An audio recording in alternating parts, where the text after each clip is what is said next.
Welcome, everybody. Today, I am joined by my two very good guests and wonderful, esteemed Upland co-founders, Idan Zuckerman and Dirk Lueth.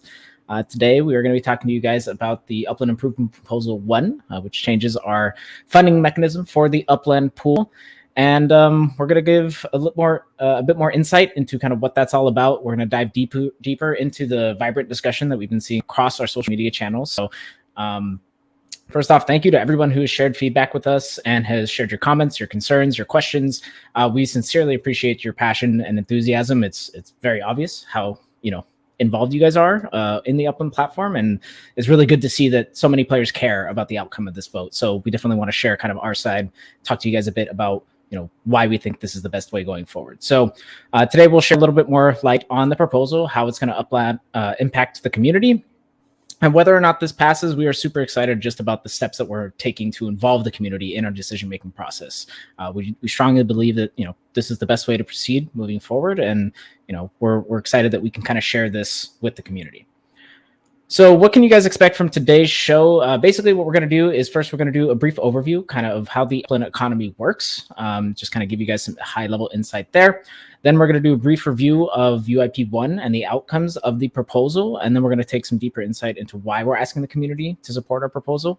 And then we're going to address some critical concerns from the community that we've seen from you guys on Twitter, on Discord, really everywhere. So the conversation has been really robust, and it's definitely given us a lot to go off of. And I just would ask that if you guys have questions, please save them. We aren't going to be doing any questions today. All of that is going to be saved for tomorrow's town hall. So if you do have something that comes up today, you have a burning question, please just write it down, hold on to it, come join us on Discord tomorrow for the town hall, and we can get into all of those things later. But today we're going to keep it very focused, very consolidated, and we're just kind of run through some of these different things. So first, we're going to talk a little bit about the Upland economy. And basically what I want to talk about first is just the Upland pool versus the community pool, right? So if you guys don't know, there are two pools. One is the Upland pool, one is the community pool. And both of these were allotted 50 billion Upex when Upland began.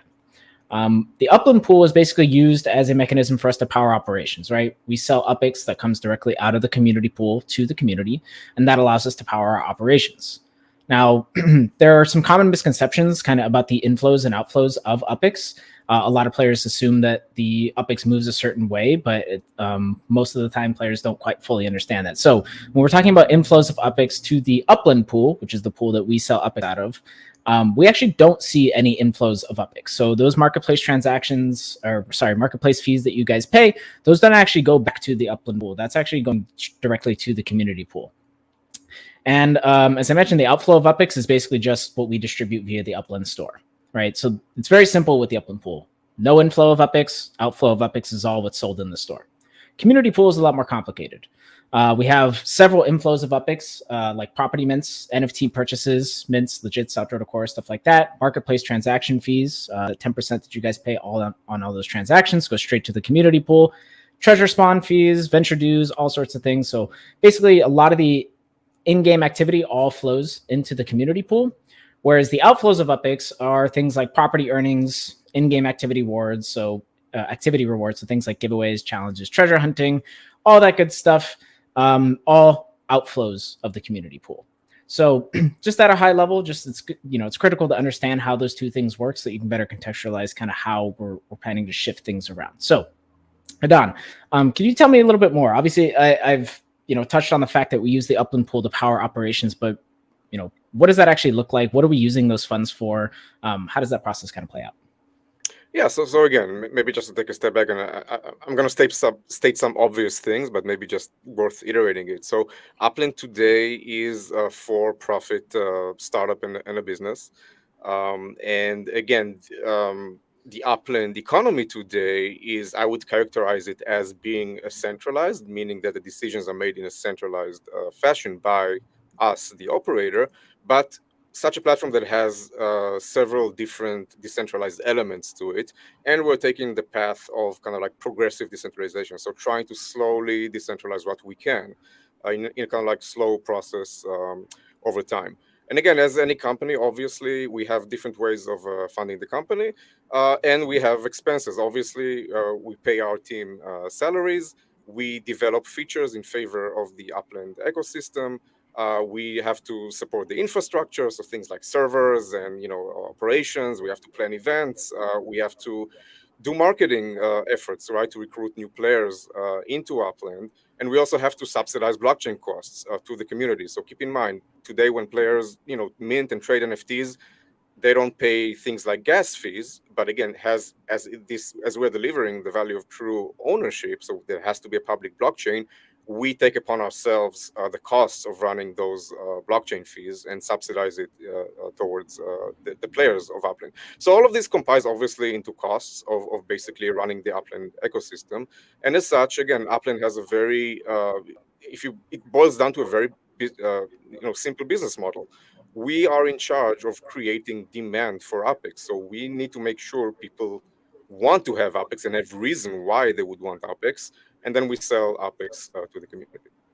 Right. And the big way that we create that demand is by developing the platform, developing the ecosystem, providing value for the community. So it all kind of comes full circle, right? We make use of the Upland pool to build Upland for you guys. That's really the short story of it. Yeah, and I want to maybe reiterate, up until today, so every dollar that came into Upland, be it via investor money or via Apex that was sold to the community, has been put back into Upland in either forms of development, again, marketing efforts, etc. Right, exactly. So with that all in mind, this is why we're coming to you guys and asking you, basically, do you approve our proposed change, which is what we're calling Upland Improvement Proposal 1.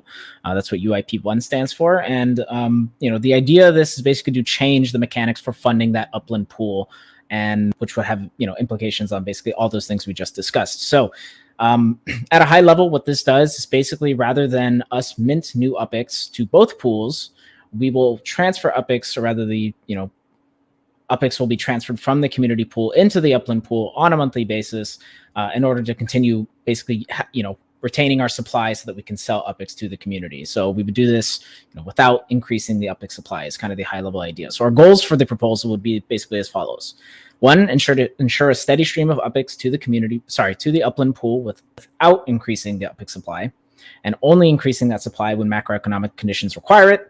Also, to protect the integrity of the Upland economy by maintaining the current Upex supply, and then also position the community for further decentralization by empowering the community pool to fund the Upland operator in the future.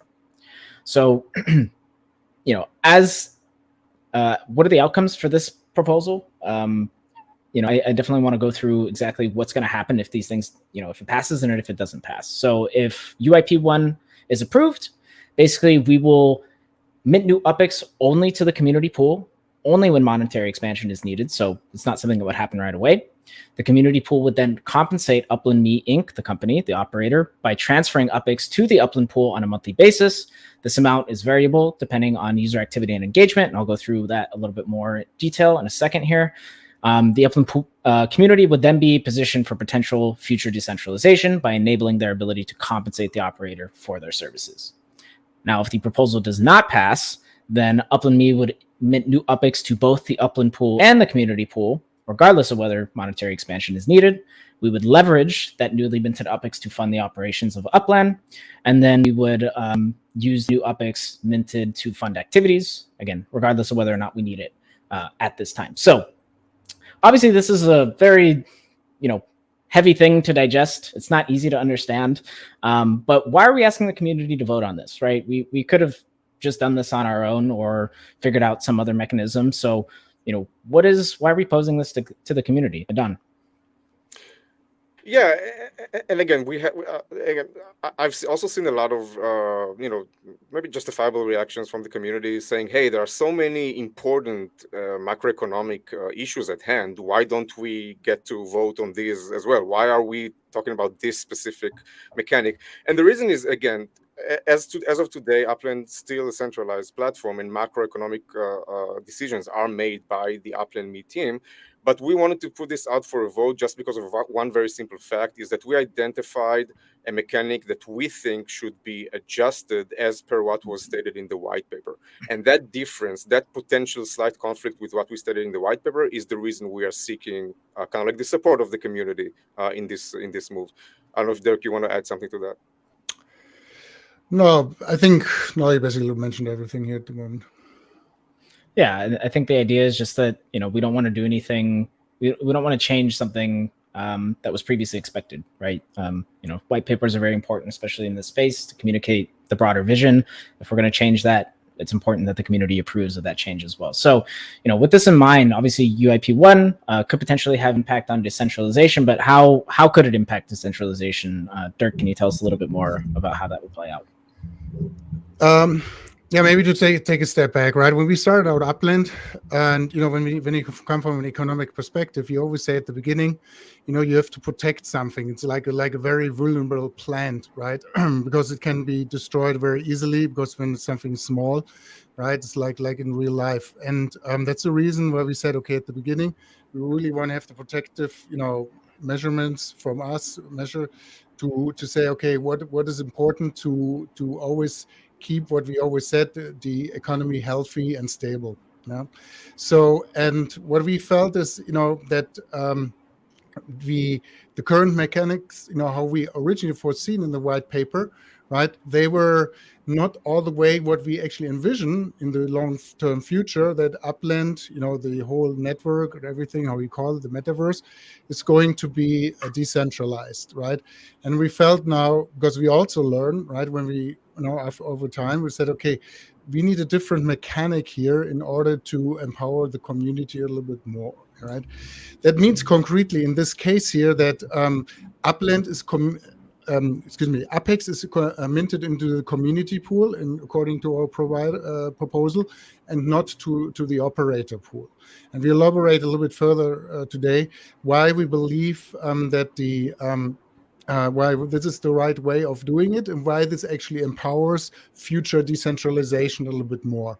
However, we believe and the thing is, we are still here in control, right? But our objective is, that the economy stays stable and healthy, right? And we don't feel yet at this moment that we can decentralize too much, because if we decentralize too much, then there's a risk that it will break, and that is not our intention. But we want to go one step after the other, and as Idan early said, we believe in the progressive decentralization approach. That means, we're doing one step after the other. We just implemented technically the possibility to vote. We said, okay, why not take, a need which we have currently and use that as the first real life use case, right, in order to test that also together with the community, what the community sentiment is. But I have feeling, I'm reading also the comments, I think there's still a lot of misconceptions what we are really trying to do here. Absolutely. So, I think the short story of it is that, we want to make sure that we are preparing the community for a decentralized future. So I've seen a lot of questions, of course, what happens if the vote doesn't pass? Some players assume that we'll just go ahead and do it anyways. That's clearly not the case. Don, what is our course of action if the proposal doesn't pass? Yeah, so I mean, quite simply, we'll for this point in time stick to the original plan as per the white paper, and which means we are going to use the same formulas to mint new Opex into the Upland pool. Again, having said that, we are not gonna quickly give up on something that we feel so important as kind of like we don't want to destroy the prospect of potential future decentralization in Upland. So most likely that we will need to come up with some other alternative and suggest it back to the community. But the immediate implications are going to be the minting of new Apex into the Upland. Right. So, long story short, if it doesn't pass, we'll mint new Opex and potentially research other solutions. A lot of people have also been asking, how much, right? How much Opex are really going to be distributing?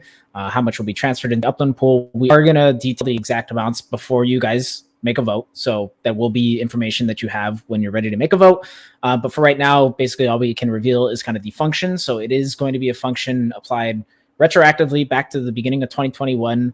And it will basically be based on the number of NFT mints that have occurred since then, the number of transactions, the monthly active users, and the amount of new users that we've generated over that time.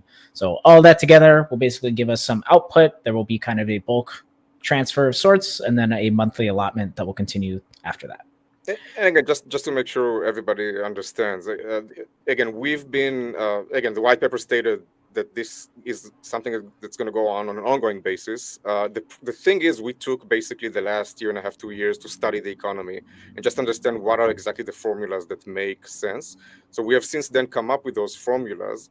And again, the most important part of it is basically understanding the ongoing flow of Opex, or whether it's minted new or moved from the community pool as compensation to the operator. And then the rest of it is basically a retroactive replenishment based on actual activity that occurred over the course of that time. Right. And just to echo something that you mentioned, and I think is really interesting, is that, some players have kind of pointed to the fact that, like, why change it now? Like, but obviously we didn't know what the economy would look like back when you guys wrote the white paper, that many years ago. So, we're taking information that we're learning over time and using the data that we have available to make these kinds of decisions. These aren't knee-jerk reactions. These are things that we've had time to study and understand over time. And this is the solution that we've come up with, basically. All right. So the next portion, hopefully that's a solid overview for you guys. I do want to take some of the community concerns and kind of go through them step by step. And the first thing that has come up, or one of the primary things that have come up, is kind of the ownership of the Upex pools, right? Who owns them? Who operates them? And there's been some confusion about how that actually works. I've seen a lot of comments. Upland is trying to steal from the community. We're trying to, pillage the community pool. But that's not really the case. Idan, can you give us a little bit more insight into who owns the pools and kind of how that could change in the future, why this matters? Yeah, so if we're talking from a purely technical perspective, obviously, whoever owns the coins is the owner of the private keys of the accounts that are associated, right? So as it goes without saying that every Uplander owns their own blockchain account under which there may be Apex, so any Apex there is truly owned by the player. But then every Apex currently in Upland's current state that is outside of circulation, which means either in the Upland pool or the community pool, is physically owned by Upland Me Inc., which is the operator of Upland. So again, even though we position this system with trying to envision decentralization as one potential outcome of how this ecosystem evolves, the current state is that Upland Me owns basically any Apex that is outside of circulation. So whereas the general notion, yes, that the community may own the community pool is correct, but we're not there yet. And it's an important point because we are trying to envision at least a future where this becomes a reality, where the community actually becomes owners of the pool through either voting or delegates, or kind of like being able to elect other centralized separate parties that run basically the macroeconomic concepts of the economy. And again, that's part of the thing here. We're trying to create a future that is possible for us to get there as a pathway. Right, exactly. And obviously how that's going to unfold could happen in a variety of ways, but, Dirk, in your opinion, what does the decentralized Upland look like? How will that impact the player experience? What does that actually mean for the Upland community? So maybe I just take a step back. So as some of you might know, I did a lot of research during my academic years in centralization versus decentralization, federal systems versus centralized systems, and so on. So I have to say, one of the major learnings I had at that time is really there is no optimum either on the centralized ways and on the decentralized, right? It's if a society or a system, economic systems, very much decentralized, there's too much things out of control, right? Because you don't have interested party to steering certain things forward. It's very difficult to obtain. History has shown that over and over in the past. Of course, when you're too centralized, right, then you have maybe in the worst case one person, dictator or whatever, on top saying, what has to be done. So in speaking practically also for Upland is we believe, of course, we want to decentralize, and we as the operator, we always said over the time, we want to step back and empower more the community to do things, right? How are we going to do that? We don't know. But what we are looking for is actually to find, the optimal point, right? When you have two curves, a centralized curve, a decentralized curve, and they meet in the middle, and that's where, the costs are the lowest. That's actually what we're trying to achieve. And when we say we want to step back as an operator, we want to test out different variations of it, right? So that means in certain aspects, the community will have ability to vote over certain things, right? But also we could imagine, in certain areas, we have maybe a foundation or committees who decide over things. It's very much like in real life. So just to grab another example of that is when you think about monetary policy, it's managed by the Federal Reserve, or in Europe by the European Central Bank. The people who are working in those banks, they have to be very knowledgeable, right? They have to prove that they understand everything because it's very complicated stuff. But these people have to decide, hopefully, what's best for everyone else. Of course, you have to take out any political interest and so on, an ideal case, right? But you're always trying to strive for the optimum. And that's what we're also trying to do over time in Upland. We don't say it's going to be 100% decentralized one day. There will be maybe always something which is a little bit more centralized, but the overall economic system of Upland works then a little bit better. And that's the way we think about things at Upland. And maybe I'll just add slightly to that. And I think it goes back to the white paper. We've always envisioned whether or not basically it's a full decentralization, it means that the community gets to vote in those parties or actually vote on every major decision, even if it's done through just the separation of that central authority away from the operator. So there's now the operator, the economic centralized factor, and then the community. Even then, you would need ways to compensate the operator, right? Even if it's not yet full decentralization. And again, this is all part of the reason why we're trying to kind of like rearrange that mechanic that would allow that compensation of the operator, whether or not they make the decisions about the economy. Right. Definitely. So, decentralization can take many forms, basically, right? And we're going to continue to iterate and find out what the best pathway forward is for decentralization. Don, you had a really fascinating comment on Reddit as a response to one of the players who had a comment there where you kind of walked through a bit of a framework of like what it looked like, to decentralize Upland and hand over that kind of power to the operator. Can you walk us through that a little bit? Yeah, and again, I think it was just needs to be taken as what it is, which is a thought experiment of what needs to happen to envision like one type of imaginable decentralization. And it just walked through basically what needs to have it. And again, I don't have it like in front of me, but there are a couple of things that needs to happen. So first of all, right, the investors and shareholders of Upland need to be compensated basically for giving up the authority and basically the prospect of controlling the future to the community. And then again, we need to put in place the tools then for the community to compensate the operator. And it doesn't just stop there. Again, at that point, to enable that, you need things like, okay, what do we do with private keys, right? So these needs to be kind of like kept in escrow somewhere, or even like every time a bill is being submitted by an operator, right? It needs to somehow be accessible so the community can maybe down the road decide to replace an operator or have several operators compete for the same thing, and having the best, one being compensated and kind of like carry on the duties of operating the platform. So again, these are some of the elements. I encourage everybody to just read it. But again, it's just a thought experiment, and there could be different permutations of how that shapes up and develops in the future. Right, but the outcome that we're kind of driving at is that in the case where decentralization occurs, the community needs a mechanism to fund the operator, something that shouldn't be baked in or codified into the game, basically, right? Exactly. At that point, the operator will have lost the ability to mint new Apex. This would be an exclusive, basically, ability that now the community has. So it makes absolute sense that all Apex minting goes then to the community pool and not any other privately owned pools.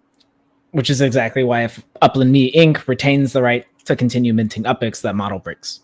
Correct? Exactly. Awesome. By the way, both minting and burn, again, the ability to mint new Apex comes also with the ability to burn any Apex, whether it's in the community pool or the Upland pool. Right, exactly. Awesome. So the next thing I wanted to talk about is the Apex supply and kind of the circulation of Apex. The community has definitely shared some concerns about this. I've seen a lot of comments like Upland wants to sell Upex that has already been bought and spent by the community. So I definitely just want to touch on this aspect a bit, because a big part of our position is that the 100 billion Upex supply is more than enough to sustain economic activity, right? So can you tell us a little bit, like, is this something players should be worried about? Should they be worried that they're could be potentially buying Upex that was already sold once before? Dirk?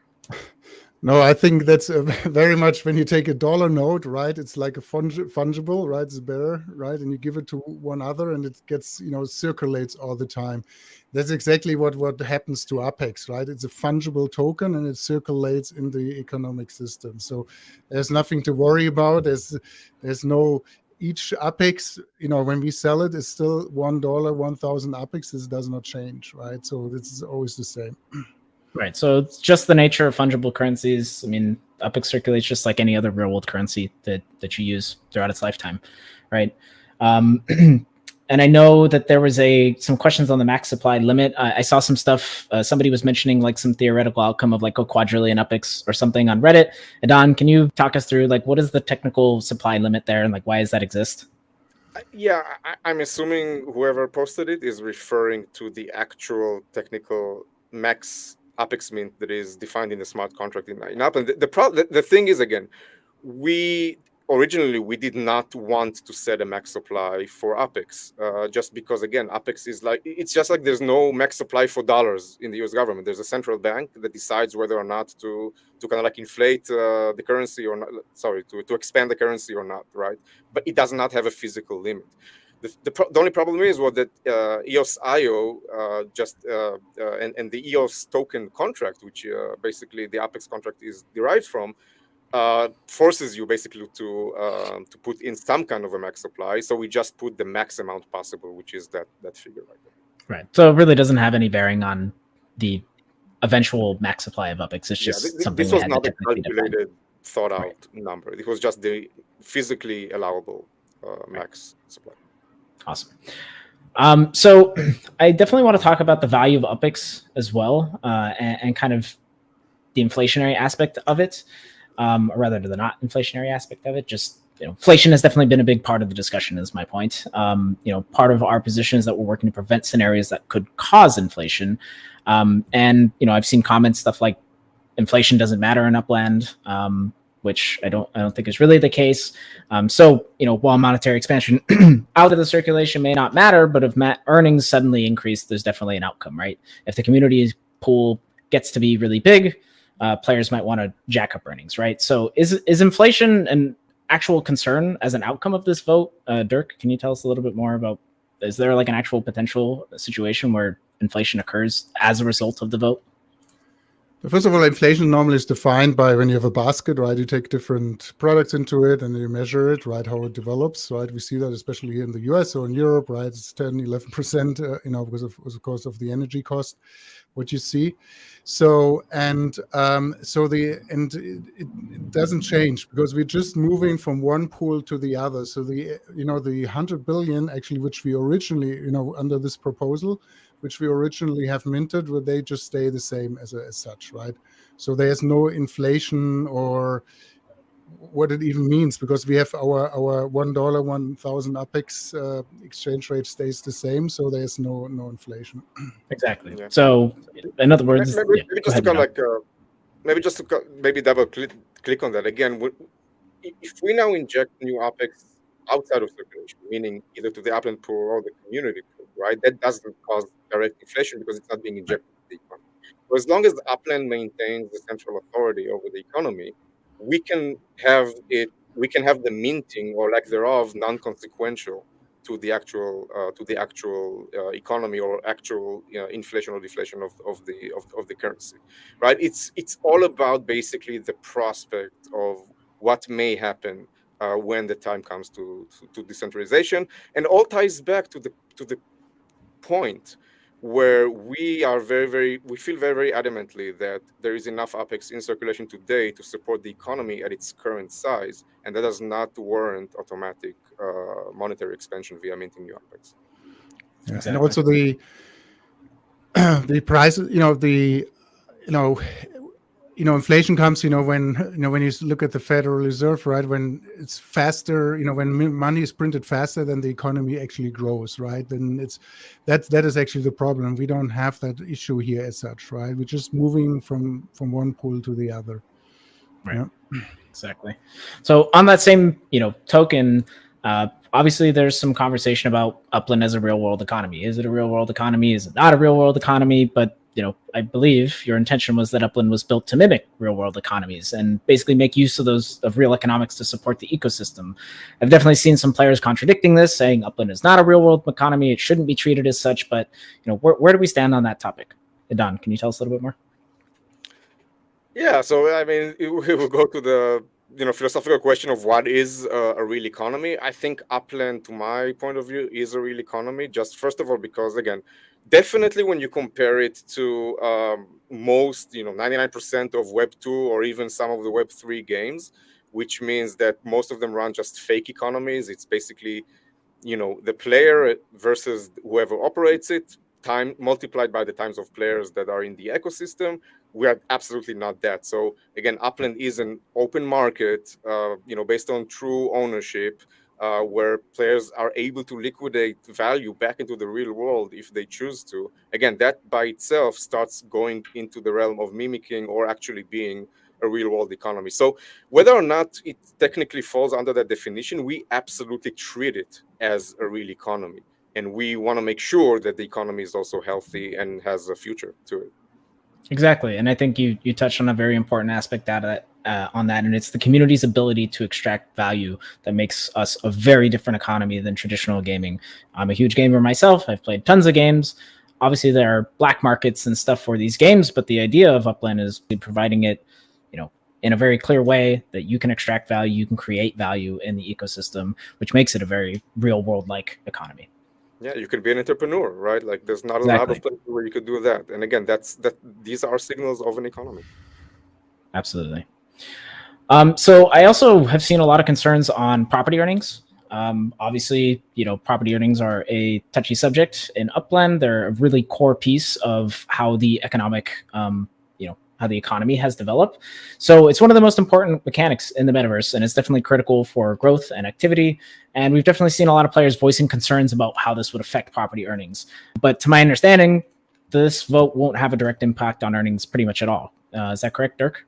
Yeah, that's correct. There's absolutely no impact on it, right? At the end of the day, as we earlier said, right, also how we wrote it in a white paper, that we are somehow have the monetary policy authority to decide to lower the earnings, also to upper the earnings. It's both is possible, right? And we always said, always in the white paper, and as you all know, we lowered once the property earnings, right? Also that in the future, there's a possibility that we lower the earnings again if we feel that we need to do it, right? But this has absolutely nothing to do with it. It's just to shift parts of the community pool into the Upland pool, but this has no impact on it.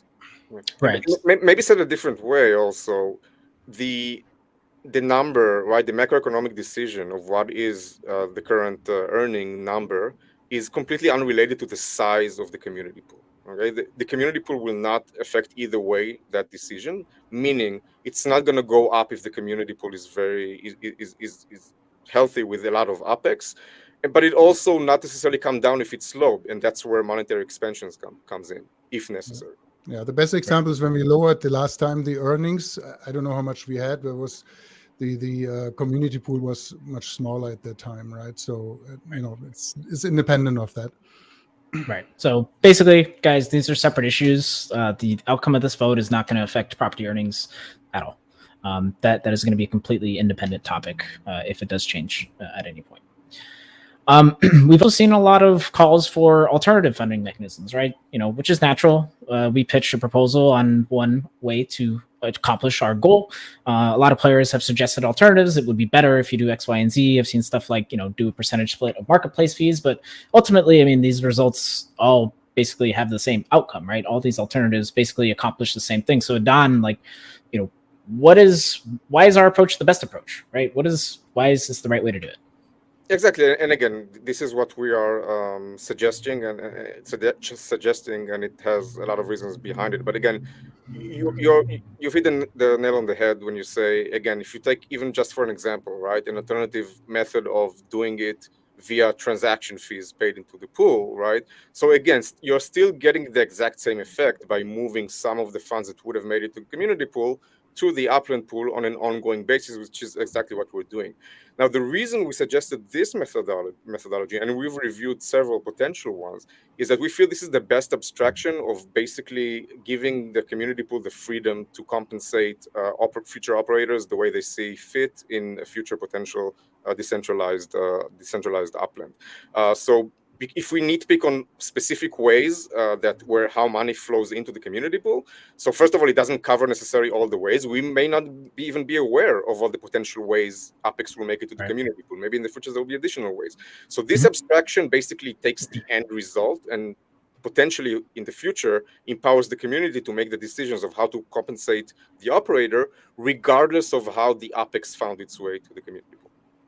Right. In other words, we're trying to simplify it. I think we said earlier that this is the simplest approach, and basically we don't have to codify anything into the actual, platform to move those funds around, right? In other words, if it's coded in a way where the Upland pool constantly receives Upex, but they decide on a different operator, that Upex still flows to the Upland pool, which is not in the interest of the community. So we definitely want to prevent that from happening.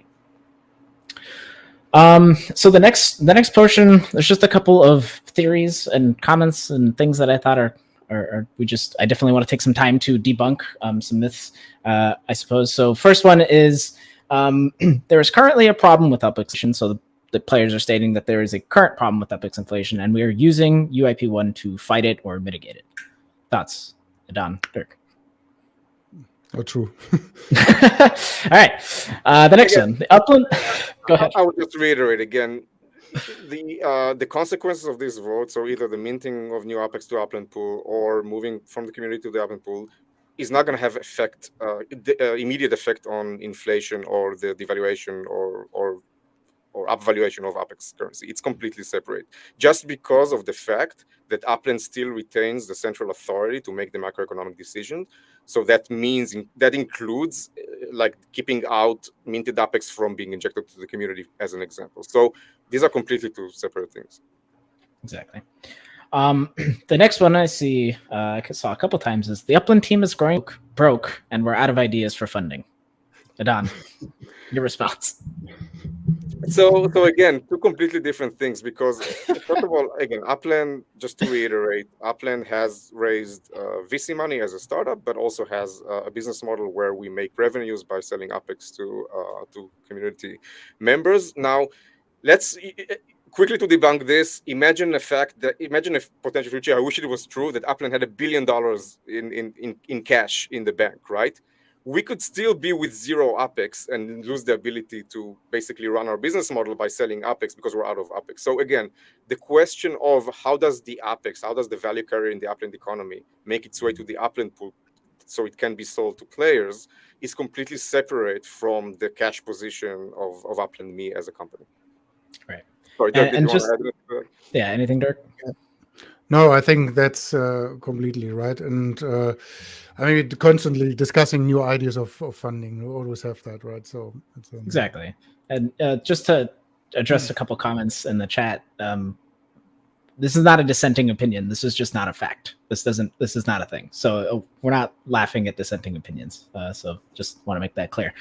So the third one, the last one, I have seen something, and I genuinely don't know where this came from, which is why I want to address it. Somebody mentioned that we were claiming that the slowdown of Upex purchase, or that a slowdown of Upex purchases, is a result of the community pool growth. To my understanding, those things are completely unrelated. Again, I'm not sure I understand how to interpret that.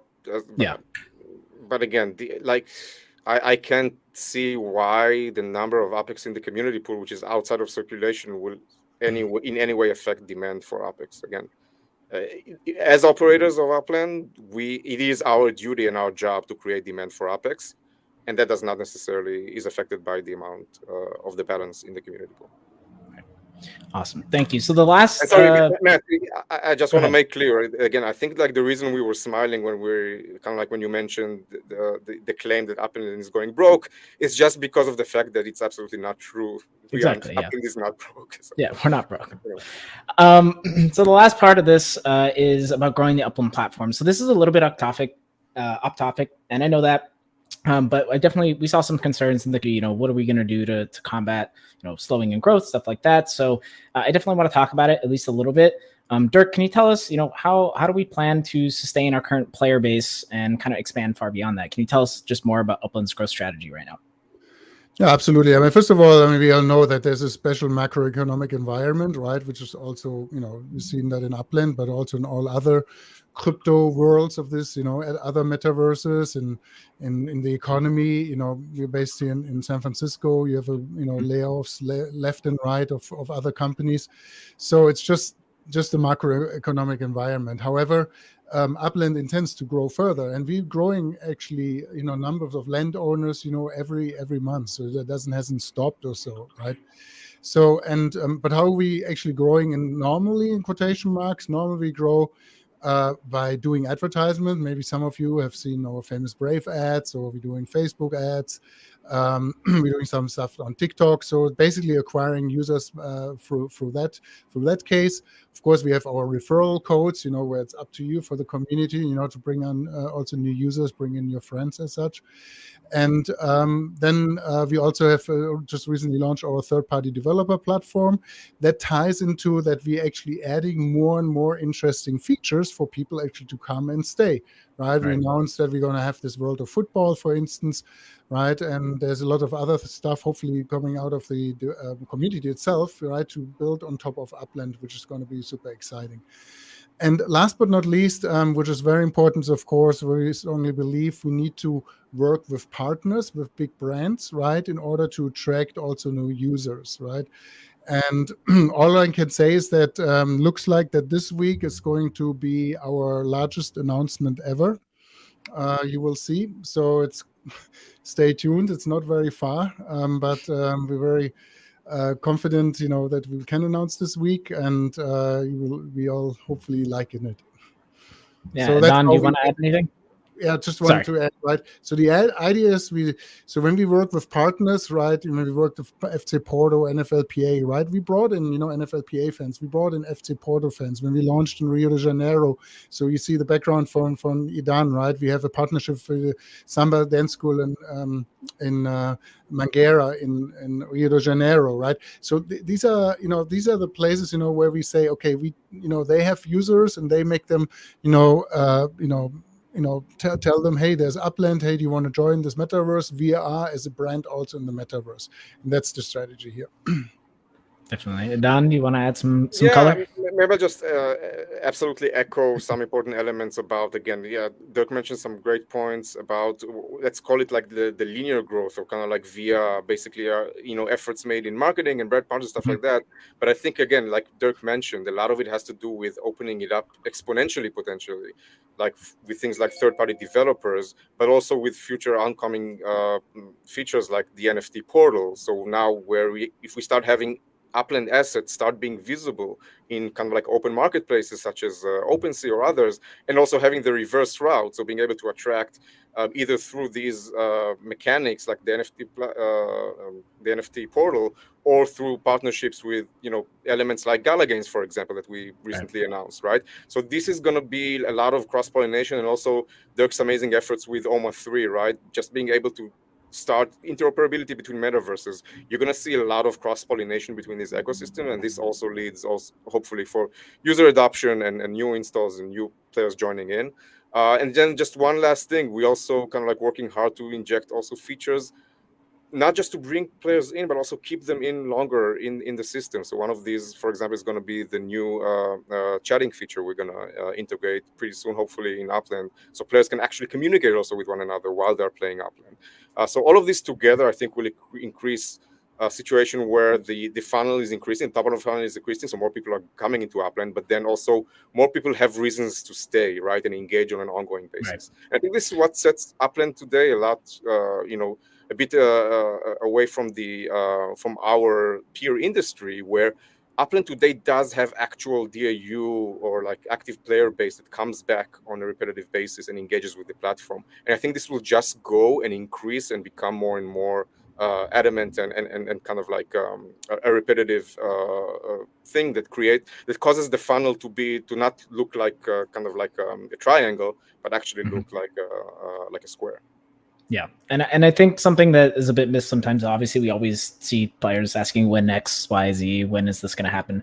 But a lot of what you guys are seeing are the building blocks. We are building a lot of infrastructure and a lot of pieces that will be, basically will fit together to build this broader, bigger ecosystem. So everything comes together. It's all going to come first full circle, and obviously the end game and the goal is to continually grow the economy, the ecosystem, the platform for the community. So. Anything else? Any final thoughts, Dirk, Idan? No, I think, reading this, I wish I could see and talk to those people in private also who are having all these comments here, right? To explain, about things. I mean, we have tomorrow another opportunity, I think, right? Yep. Where we can, where we actually answer questions live, right? But also, I also always a fan of when people, come out of their anonymity, right, and stand up and say, "Here I am," and I ask this question, right, and just don't be, behind the pseudonym or so. Absolutely, Idan. Anything else? Yeah, and I just wanted to encourage people. First of all, yes, absolutely. Please make it to the town hall tomorrow, and please ask your questions. I think it's very important, first of all, that everybody that can vote does vote and kind of like weigh in on this important decision. And also, I would suggest to keep the vote to exactly what it is, right? And basically, I know that there can be a lot of reasons why some players may feel frustrated about some things that they wish would have been different. And absolutely come and talk about it and raise it for discussion. But when you go to vote, I suggest just to keep in mind of what is the best outcome for Upland, in your opinion, and then vote accordingly. Absolutely. Couldn't agree more. So as Idan and Dirk mentioned, please join us tomorrow for our community town hall. This is going to be our first try at this. I'm super excited to see kind of how it goes. I think this is going to be a really unique opportunity for us to engage the community in a way that we really haven't done before. So, we will be live, we will be taking questions, and we will be chatting and, maybe debating a little bit with you guys. And I think it's going to be a great time. So if you have questions that you wanted to see answered and they weren't answered here today, please write them down, hold on to them. You can take them to Upland Debate rather in Discord if you'd like to chat about it further. Otherwise, save them for tomorrow and we will try and address them directly.